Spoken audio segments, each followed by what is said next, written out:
पहली बार दक्षिण एशिया के हालात इतने तनावपूर्ण हो गए थे जब बांग्लादेश और पाकिस्तान के प्रधानमंत्रियों की एक गुप्त बैठक ढाका के पास एक अज्ञात सैन्य बेस में हुई थी, जहां दोनों देशों के शीर्ष सैन्य अधिकारी मौजूद थे। बैठक का मकसद था भारत को रणनीतिक रूप से कमजोर करना और उसके उत्तर पूर्वी हिस्से को बाकी भारत से अलग करने की एक ऐसी योजना तैयार करना जिससे भारत की अर्थव्यवस्था, संचार और सुरक्षा व्यवस्था पर गहरा असर पड़े। दोनों प्रधानमंत्रियों ने इस बैठक में यह तय किया कि भारत के चिकन नेक यानी सिलीगुड़ी कॉरिडोर क्षेत्र पर दबाव बनाया जाएगा, क्योंकि यही वह पतला हिस्सा है जो पूरे उत्तर पूर्व भारत को मुख्य भूमि भारत से जोड़ता है। उनका मानना था कि यदि उस हिस्से पर सैन्य तनाव या कब्जे जैसा माहौल बना दिया जाए तो भारत को अंतर्राष्ट्रीय स्तर पर दबाव में लाया जा सकता है। इस बैठक में पाकिस्तान के प्रधानमंत्री ने कहा कि हम इस ऑपरेशन का नाम ऑपरेशन नेक ब्रेक रखेंगे, और बांग्लादेश के प्रधानमंत्री ने हामी भरते हुए कहा कि हमारी सीमाओं पर मिसाइल और तोपों की तैनाती कर दी जाएगी ताकि भारत के रडार पर डर और दबाव दोनों दिखें। लेकिन उन्हें यह पता नहीं था कि भारत की खुफिया एजेंसी RAW पहले से ही इस बैठक की हर गतिविधि पर नजर रख रही थी। दोस्तों, इस पूरे के पूरे घटनाक्रम का सबसे बड़ा मास्टरमाइंड अब आ चुका है। बताएंगे आपको इस वीडियो में। चैनल पर बने रहें, वीडियो को लाइक और चैनल को अगर अभी तक आपने सब्सक्राइब नहीं किया तो चैनल को सब्सक्राइब कर लें और बेल आइकन को जरूर दबा लीजिएगा ताकि इससे जुड़ी खबर अपडेट आप तक सबसे पहले पहुंचती रहे। और हाँ दोस्तों, चैनल पर आगे बढ़ने से पहले आप देश के किस जगह किस कोने से बैठ करके यह वीडियो देख रहे हैं इसे लिखना बिल्कुल भी मत भूलिएगा। और अगर आप भारत की इस कूटनीतिक क्षमता और भारत की तरफ से लगातार किए जा रहे प्रयासों को लेकर के आप सच में देशवासी मानते हैं तो कम से कम कमेंट बॉक्स में भारत के लिए एक जय हिंद जरूर लिखिएगा।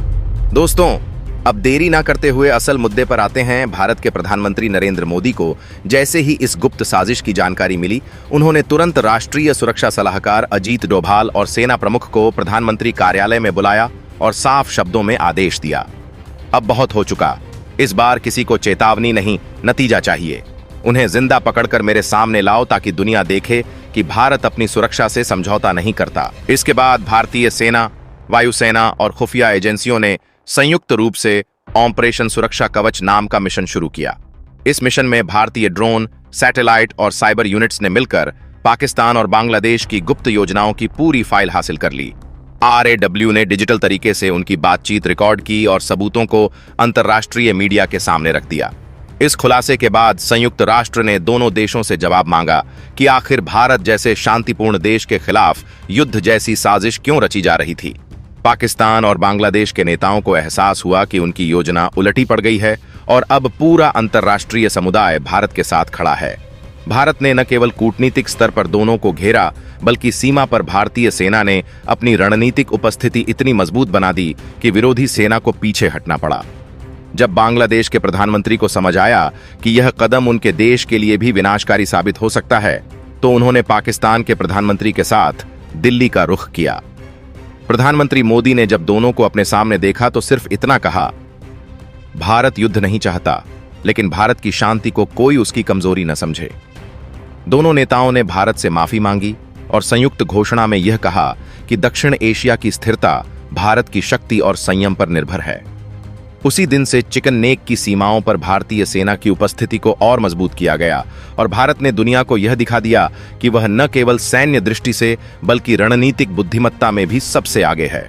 इस पूरी घटना ने भारत को एशिया का निर्णायक नेतृत्वकर्ता बना दिया और प्रधानमंत्री मोदी के इस निर्णय को इतिहास में सर्जिकल स्ट्राइक ऑफ डिप्लोमेसी कहा गया, जिसने बिना गोली चलाए दो देशों की साजिश को समाप्त कर दिया और भारत की प्रतिष्ठा को नई ऊंचाइयों तक पहुंचा दिया। जैसे ही प्रधानमंत्री मोदी को यह खबर मिली कि बांग्लादेश और पाकिस्तान ने मिलकर भारत के खिलाफ ऑपरेशन नेक ब्रेक नाम की साजिश रची है, पूरे देश के सुरक्षा तंत्र में हलचल मच गई। प्रधानमंत्री ने उसी रात आपातकालीन बैठक बुलाई, जिसमें अजीत डोभाल, सेना प्रमुख जनरल पांडे, वायुसेना प्रमुख चौधरी, नौसेना प्रमुख कुमार और RAW के निदेशक उपस्थित थे। मोदी ने गुस्से और संयम दोनों को साथ मिलाकर एक ऐसी आवाज में कहा जिसने पूरी मीटिंग में सन्नाटा फैला दिया, भारत अब केवल प्रतिक्रिया नहीं करेगा, अब भारत कार्रवाई करेगा। अजीत डोभाल ने तत्परता से कहा, सर, हमें पहले उनकी योजना का हर विवरण चाहिए। हमने बांग्लादेश के भीतर एक एजेंट नेटवर्क सक्रिय कर दिया है जो उनके मिसाइल बेस, रडार और सैनिकों की गतिविधियों पर नजर रख रहा है।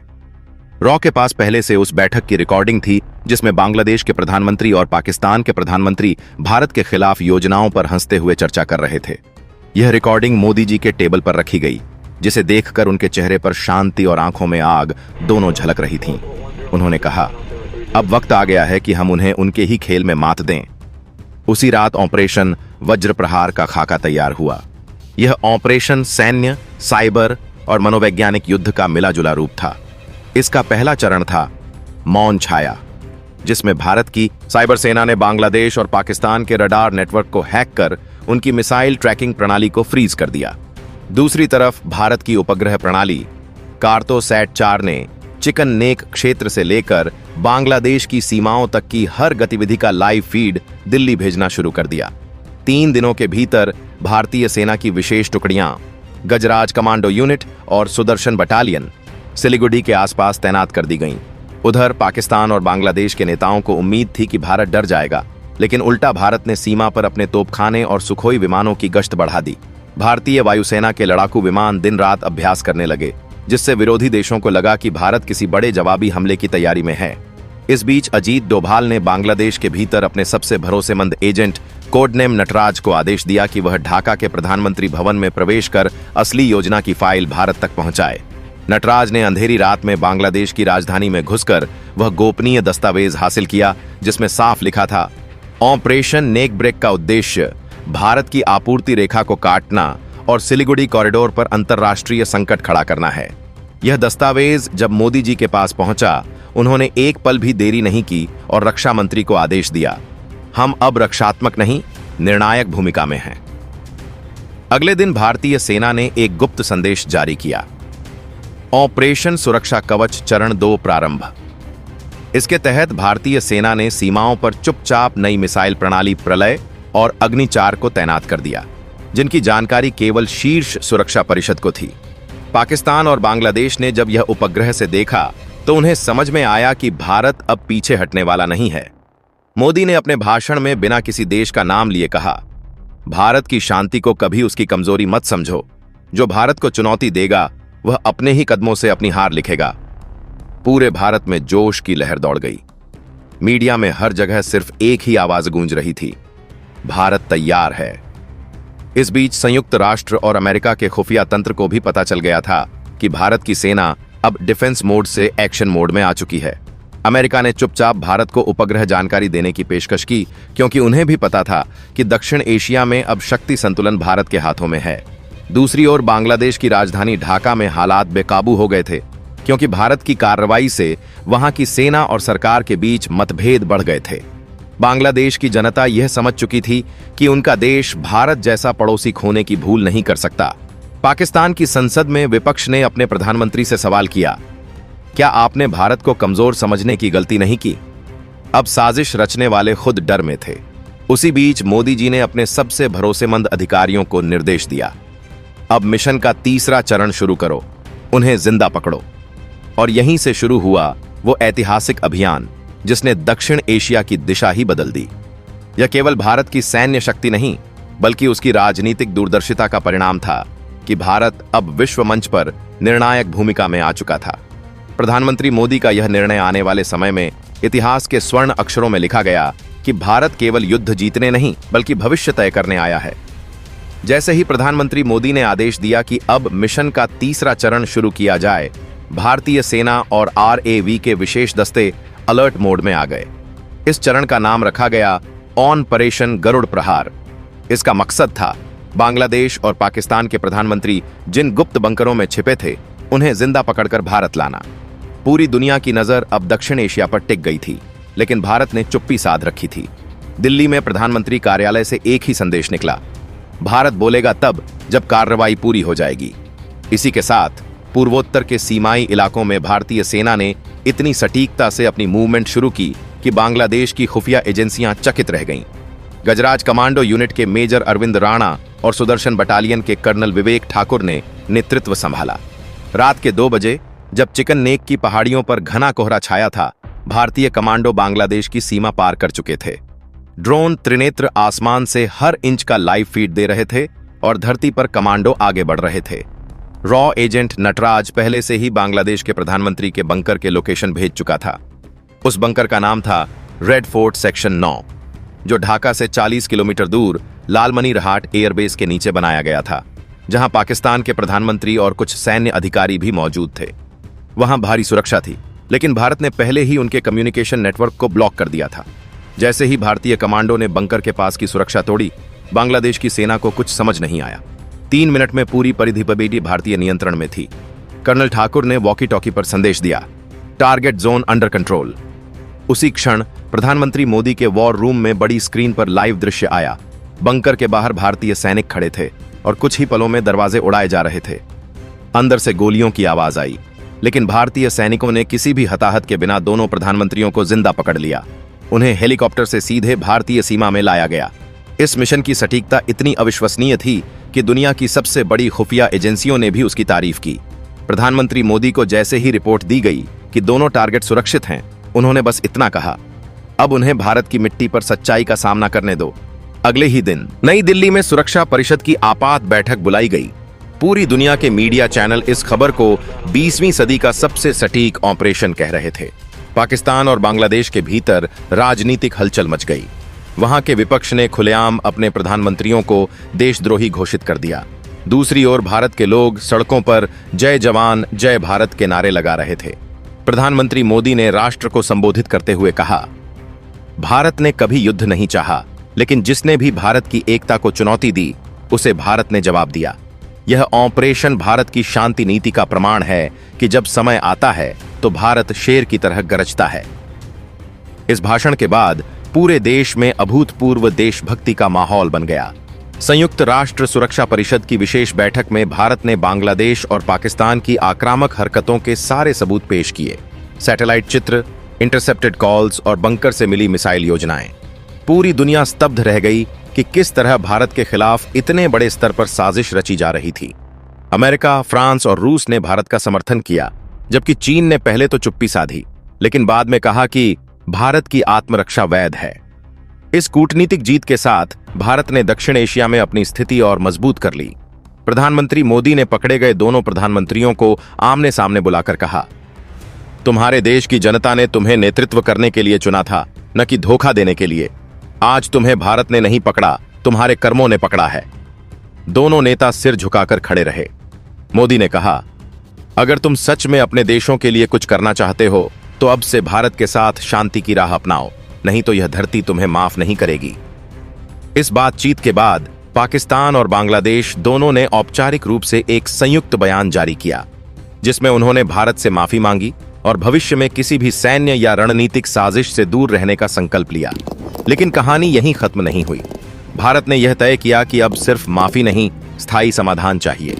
इसलिए इंटीग्रेटेड सिक्योरिटी जोन नामक योजना शुरू की गई, जिसके तहत चिकन नेक और हिलीतुरा कॉरिडोर के आसपास भारत ने अपने नियंत्रण में एक शक्तिशाली सैन्य जोन बना दिया। यह जोन न केवल भारत की सुरक्षा बल्कि दक्षिण एशिया के स्थायी शांति का केंद्र बना। भारतीय वैज्ञानिकों ने नई उपग्रह निगरानी प्रणाली अर्जुन नेत लॉन्च की, जिससे अब सीमा पार की हर हलचल तुरंत दिल्ली तक पहुंचने लगी। प्रधानमंत्री मोदी ने राष्ट्र को संबोधित करते हुए कहा, भारत ने शांति का मार्ग चुना है, लेकिन अगर कोई हमें कमजोर समझेगा तो याद रखो, हम वही देश हैं जो दुश्मन के अंधेरे में भी रोशनी का रास्ता खोज लेते हैं। यह वक्त केवल जीत का नहीं बल्कि इतिहास लिखने का था। भारत ने साबित कर दिया था कि अब वह केवल क्षेत्रीय ताकत नहीं बल्कि विश्व नेतृत्व की राह पर है। चिकन नेक की मिट्टी, जहां कभी दुश्मन अतिक्रमण की सोचते थे, अब वहां तिरंगा लहर रहा था। सीमाओं पर बच्चे सैनिकों को फूल दे रहे थे और पूरा भारत एक स्वर में गूंज रहा था, वंदे मातरम। भारत, पाकिस्तान और बांग्लादेश के बीच जो औपचारिक समझौता घोषणा के तौर पर हुआ, उसके पीछे की सच्चाई जितनी चमकदार दिखाई दी, उतना ही गहरा और चालाक था। वैश्विक कूटनीति के रंगमंच पर यह समझौता एक शांतिपूर्ण समाधान के रूप में पेश किया गया। तीनों नेताओं ने संयुक्त बयान जारी किया, जिसमें क्षेत्रीय शांति, आपसी सम्मान और सीमा सुरक्षा के नए नियमों पर सहमति जताई गई। लेकिन वही समझौता असल में एक सूक्ष्म बहुस्तरीय रणनीति का हिस्सा था, जिसे दिल्ली ने महीनों पहले ही संजो कर रखा था, ताकि दक्षिण एशिया में एक नया स्थायी सुरक्षा ढांचा स्थापित किया जा सके, जो न केवल तत्काल युद्ध की आग को बुझाए बल्कि भविष्य में बाहरी हस्तक्षेपों के लिए भी एक साथ खड़ा हो सके। समझौते की पहली शर्त यह थी कि तीनों देश मिलकर एक क्षेत्रीय विश्वसनीयता मंच बनाएंगे। इसका औपचारिक नाम शांतिपूर्ण था, पर असल मायने में यह एक इंटीग्रेटेड सिक्योरिटी फ्रेमवर्क था, जिसमें सीमावर्ती क्षेत्रों की निगरानी के लिए साझा रडार, सामूहिक ड्रोन पेट्रोल, आपातकालीन प्रतिक्रिया, कोऑर्डिनेशन और एक संयुक्त जियोफेंस मैकेनिज्म शामिल था। और इस फ्रेमवर्क को लागू करने के लिए एक तकनीकी समझौता भी हुआ, जिसके तहत भारत ने अपनी उन्नत सैटेलाइट और साइबर निगरानी क्षमताओं का इस्तेमाल साझा करने का प्रस्ताव रखा, जो ढाका और इस्लामाबाद को पहली झलक में आकर्षक लगा, क्योंकि उन्हें आर्थिक सहायता और सुरक्षा कवच का लालच दिया गया। पर दिल्ली ने इस पहल में और भी आगे की चाल रखी। उसने जापान और कुछ यूरोपीय देशों के साथ गुप्त समझौते कर लिए थे, ताकि वे आर्थिक पैकेज और इंफ्रास्ट्रक्चर निवेश के जरिए समझौते की वैधता और टिकाऊपन से जुड़ें। इससे न सिर्फ बांग्लादेश को चीन के प्रभाव से हटाने की राह बनी, बल्कि पाकिस्तान को भी आर्थिक तौर पर प्रोत्साहन मिला, जिससे वह सैन्य चुनौतियों से दूर रहकर आर्थिक सुधारों पर ध्यान दे सके। समझौते के सार्वजनिक हिस्से में सीमा पर आक्रामकता का समापन, पकड़े गए नेताओं की सार्वजनिक माफी और एक सामान्य मानवतावादी प्रावधान था। प्रवासन और शरणार्थियों के उपचार पर साझा दिशा निर्देश, पर उन शर्तों के साथ कि आव्रजन नियंत्रण और सत्यापन के लिए तकनीकी सहायता भारत देगा। यह शर्त भारत के लिए काफी महत्वपूर्ण थी, क्योंकि इससे उसे सीमा प्रबंधन के लिए स्थायी अधिकार और पारदर्शिता मिली, जिससे भविष्य में किसी भी तरह की पुश इन या अप्रिय प्रवाह की रोकथाम संभव हो सकेगी। हालांकि यह सब बहुत उज्जवल लगा, पर असल में दिल्ली ने समझौते को एक अवसर के रूप में लिया। उसने पूर्वोत्तर में खुद के वैकल्पिक लॉजिस्टिक्स और कनेक्टिविटी प्रोजेक्टों का दायरा कम कर दिया और हिलीतुरा कॉरिडोर की तकनीकी मंजूरी के साथ नई सुरंगों और हाईवे के काम तेज कर दिए, ताकि अगर कभी बांग्लादेश के साथ तनाव फिर बने तो भारत की आपूर्ति रेखा स्वतंत्र और सुरक्षित बनी रहे। दूसरी ओर मध्य स्तर पर यह समझौता चीन के लिए एक चुनौती बन गया। बीजिंग ने अपनी दीर्घकालिक रणनीति, विशेषकर समुद्री और नौसैनिक सुविधाओं के विस्तार पर सवाल उठाना शुरू किया, क्योंकि अब बांग्लादेश पर भारत और उसके सहयोगियों की पकड़ मजबूत हो रही थी। चीन ने कूटनीतिक रूप से आवाज उठाई, आर्थिक दबाव दिखाया और मीडिया के जरिए उपद्रव करने की कोशिशें तेज की। पर इस बार उसका अकेले संघर्ष कम असरदार साबित हुआ, क्योंकि संयुक्त राष्ट्र और कई पश्चिमी राजधानियों ने भारत द्वारा पेश किए गए साक्ष्यों और शांतिपूर्ण समाधान के ढांचे का समर्थन कर दिया। इससे चीन के लिए अंतर्राष्ट्रीय बहस में अकेला पड़ना आसान हो गया। समझौते का एक और गुप्त पहलू यह था कि तीनों देशों ने मिलकर एक नॉन एग्रेशन चेकपोस्ट नेटवर्क स्थापित करने पर सहमति दी। ये चेकपोस्ट केवल सैनिक निगरानी केंद्र न होकर सिविलियन और आर्थिक गतिविधियों के पारदर्शी रजिस्ट्रेशन के केंद्र बने, ताकि किसी भी प्रकार की गुप्त सैन्य आपूर्ति और शक के धरातल पर तुरंत कार्रवाई की जा सके। तकनीकी रूप से इसका प्रबंधन भारत के नेतृत्व में बने एक तटस्थ समिति को दिया गया, जिसे जापान और यूरोपीय प्रतिनिधियों ने भी देखा और साझा किया। इससे समझौते की वैधता अंतर्राष्ट्रीय स्तर पर बढ़ी, पर साथ ही यह भारत की हॉटलाइन काबिलियत को वैश्विक समर्थन के साथ जोड़ने का तरीका भी बन गया। राजनीतिक तौर पर मोदी सरकार ने इस समझौते को बड़ी डिप्लोमेटिक सफलता के रूप में प्रस्तुत किया। सत्ता की रोटियों में इसे क्षेत्रीय नेतृत्व की वापसी कहा गया। घरेलू राय में यह संवेदनशील मुद्दों को हल करने की क्षमता का प्रमाण माना गया, जिससे देशव्यापी समर्थन बना। पर एक गहरा सवाल यह भी था कि पकड़े गए नेताओं की माफी और समझौते के बाद भी क्या भरोसा कायम होगा। दिल्ली ने इस जोखिम को ध्यान में रखकर समझौते के साथ एक व्यावहारिक निगरानी और जवाबदेही तंत्र जोड़ा। किसी भी उल्लंघन की स्थिति में स्वचालित आर्थिक और राजनीतिक दंड नीति लागू होने का सिलसिला तय हुआ, और यह दंड नीति तकनीकी स्तर पर भी सुनिश्चित की गई, ताकि सबूतों का पैकेज अंतर्राष्ट्रीय मानक पर पूरा और छुपाया न जा सके। इस तंत्र ने कई पुराने राजनीतिक खिलाड़ियों को आशंकित कर दिया, पर महाशक्तियों के दबाव में बांग्लादेश और पाकिस्तान को यह स्वीकार करना पड़ा कि अब स्थिति बदल चुकी है। साथ ही भारत ने इस नई व्यवस्था को क्षेत्रीय विकास के एजेंडे से बांध दिया। बांग्लादेश में विशेष आर्थिक गलियारे, ऊर्जा साझेदारी और कोल्ड स्टोरेज नेटवर्क स्थापित करने के परियोजना पैक का ऐलान हुआ, जिससे ढाका को तत्काल आर्थिक लाभ मिला और जनता के समर्थन की दीवार मजबूत हुई। पाकिस्तान के लिए कर्ज राहत और निवेश के वादे किए गए, जिससे वहां के अर्थव्यवस्था को स्थिरता मिलने का आसरा दिखा, और इस वित्तीय जुड़ाव के बदले दोनों देशों से सुरक्षा और सीमा पार निगरानी में सहयोग की उम्मीद रखी गई। इस प्रकार समझौता तकनीकी, आर्थिक और सैन्य रूप से मिश्रित एक नया मॉडल बन गया। सार्वजनिक तौर पर यह शांति का मॉडल था, और निजी तौर पर यह क्षेत्रीय स्थिरता के लिए एक शक्ति संतुलन का नया यंत्र बन गया। हालांकि हर सफलता के साथ जोखिम भी बढ़ गए। चीन ने न केवल कूटनीतिक मोर्चे पर बल्कि रणनीतिक स्तर पर भी अपनी प्रतिक्रिया तीव्र की। उसने दक्षिणी समुद्री पथों में अपने सहयोगियों को सक्रिय किया, कुछ अफ्रीकी और मध्य पश्चिमी देशों में अपने निवेशों को पुनः व्यवस्थित किया और एशिया प्रशांत क्षेत्रों में सैन्य अभ्यास बढ़ा दिए ताकि भारत के बढ़ते प्रभाव को चुनौती दी जा सके। इस नई घुमावदार स्थिति में भारत ने सावधानी से काम लिया।